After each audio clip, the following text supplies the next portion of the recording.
Hello po sa inyong lahat mga ka-crypto. Ako po si Pinoy Crypto Trader at sa video na ito ay atin mong pag-uusapan ang tungkol dito kay Bitcoin. Kung saan ang sabi po rito ay El Salvador President celebrates a $57 million Bitcoin profit, silencing critics. Kaya yan. Ang presidente daw po ng bansang El Salvador ay nagsi-celebrate.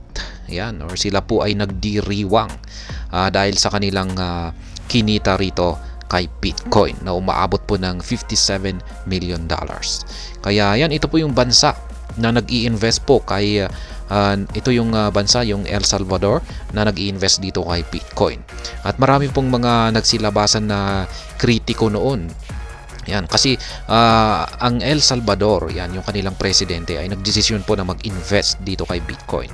Kaya nung bumabagsak po noon, nang nakakaranas po ng matinding pagbagsak si Bitcoin noon, ay marami pong nagsilabasan ng mga kritiko na nagsasabi na mali yung ginagawa ng presidente ng El Salvador. Ayan, maraming mga critics na nagsasabi na malulugi lamang daw ang bansang El Salvador at mas lalong maghihirap ang kanilang ekonomiya dahil mali daw po yung kanilang naisipan ng presidente na mag-invest dito kay Bitcoin. Pero ngayon, ayan. Ngayon ay yung mga kritiko na ito ay biglang naglaho. Biglang nawala na sila, nanahimik na sila.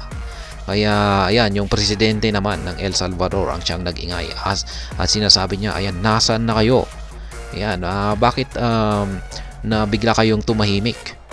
Ayan, ayan po ang ating aalamin, yung buong pangyayari rito. Pero yan, bago po tayo magpatuloy ay nais ko lamang po munang bigyang linaw ang aking disclaimer kung saan ang nilalaman po ng video na ito ay hindi po ito isang financial advice. For education and information purposes lamang po ang layunin nito. Maliban po dito ay nais ko na rin pong magbigay babala na wala pong kahit anumang group chat ang Pinoy Crypto Trader. Yan po si Nayib Bukele, siya po ang presidente ng El Salvador. Kaya yan, tinira po niya yung mga kritiko. Siyempre, yan, kinakawawa po ng mga kritiko noon itong si Nayib Bukele. Ayan, ang pro-Bitcoin na presidente ng El Salvador noon. Pero ngayon, ayan, siya naman po ang parang naglabas ng kanyang boses para i-defend. Ayan, or kanyang ipagmalaki na tama yung kanyang ginawang hakbang na pag-i-invest dito kay Bitcoin. Sapagkat yung kanyang decision na mag-invest dito kay Bitcoin ay kumita ang El Salvador ng $57 million na kita. Kaya ayan, in particular, he observed their vocal skepticism during Bitcoin's downturn, in which they criticized the country's decision as it navigated through unrealized losses in its investment. When Bitcoin's market price was low, they wrote literally thousands of articles about our supposed losses, Bukele declared. Kaya ayan, ganyan po katindi yung mga kritiko noon ni President Nayib Bukele rito. Ayan, nung nakakaranas po ng pagbagsak or mababang presyo itong si Bitcoin ay maraming naglabas na mga articles, mga balita.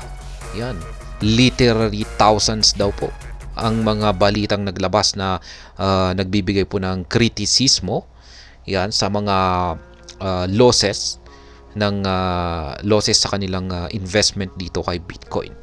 Kaya ayan, ngayon ay naglabas na ng vocal skepticism naman itong si President Nayib Bukele, na kung saan ay ngayon ay tumaas na ang market price ni Bitcoin at kumita na sila.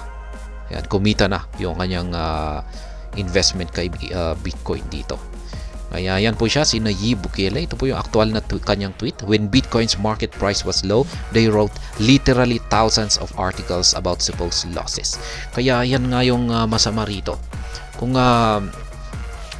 may hindi maganda, kung pag ang isang bagay ay hindi maganda, yan, kung pag nakakaranas ka ng downturn, yan, katulad nito, pag nag-invest ka ng Bitcoin at nakakaranas ka ng losses, yan, na sobrang daming tao ang maninira sa'yo.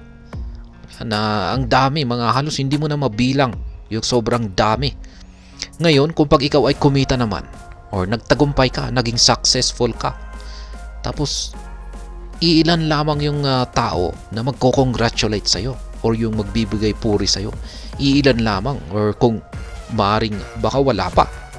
Ayan.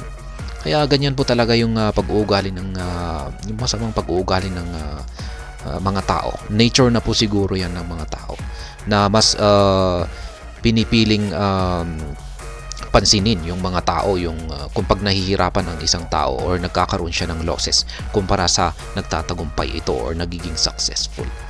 Kaya ayan, dapat sana ay syempre ngayong kumita ang kumita yung itong si yan, or tama yung naging desisyon dito ni President Nayib Bukele na mag-invest kay Bitcoin at kumita ng malaki, ay dapat ay dito magsisilabasan yung maraming tao na magbibigay ng puri sa kanya. Ayan, na talagang i-accept na tama yung kanyang naging desisyon. Ayan, pero yan po sana yung inaasahan niya. Pero mukhang wala, hindi po pinansin yung kanyang yan, yung mga inaasahan niyang mga critics ay sana ay aminin na nila.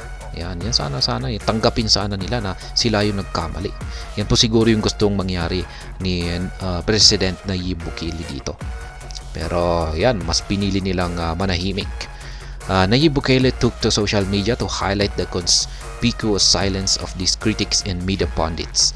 He remarked on their apparent loss of voice in light of a newfound success of El Salvador's Bitcoin strategy, saying, "It's very telling that the authors of these hit pieces are totally silent now." Kaya yan, yung mga napakaraming kritiko, mga thousands na mga kritiko ni President Nayib Bukele dahil sa kanyang desisyong pag-i-invest dito kay Bitcoin ay biglang nanahimik.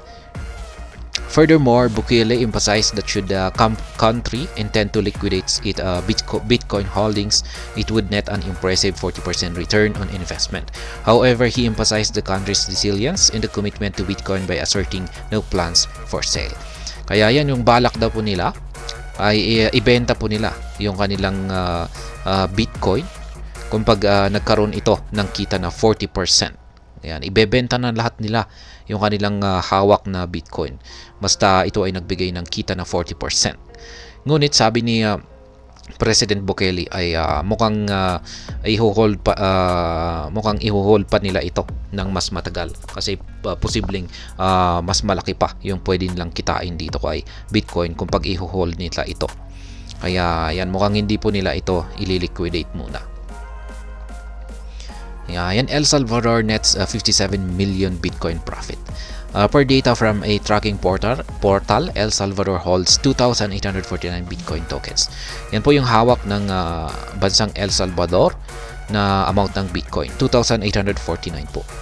Since Bitcoin trades above $62,534 at price time, El Salvador's BTC portfolio amounts to $178.1 million. This figure translates to an unrealized profit of $57 million, reflecting a 47% gain. Kaya yan, sa kasalukuyan or nung ilabas po ang balitang ito ay naglalaro po ang presyo ni Bitcoin sa $62,534. Ngayon, kung ang kabuuang halaga po ng kanilang Bitcoin na 2,849 na piraso ng Bitcoin tokens ay nagkakahalaga po yan ng $178.1 million. Siyempre kasama na rito yung kanilang puhunan. Yan. Kaya kung pag i-minus po natin, tatanggalin po natin yung kanilang puhunan, ay ito yung talagang net nila, yung kanilang kinita. Nasa $57 million. Unrealized profit po ito kasi hindi pa nila ito tinitake profit. Yan, magiging profit po ito, magiging realized profit po ito kung pag binenta na nila or kung pag kinuha na nila yung kanilang net. Kaya yan pong muli ang presidente ng El Salvador na si Nayib Bukele, kung saan ay siya po ay nagdiriwang or ang buong bansa ng El Salvador ay nagdiriwang sapagkat kumita po ang kanilang Bitcoin holding ng $57 million. At ayun, hanggang dito na lamang po tayo sa video na ito. Sana po ay inyong nagustuhan ang aking paliwanag dito. Kung inyo po itong nagustuhan ay pakiclick lamang po ang like button nito. Para naman po sa mga bago lamang dito, kayo po ay aking inaanyayahan para mag-subscribe. Pakiclick na rin po ang bell icon nito dahil ito po ang siyang magsisilbing notification nito sa mga bago kong videos na akin pong ina-upload sa aking YouTube channel na ito. Marami pong salamat sa panonood, ingat po tayo lagi at God bless po sa ating lahat.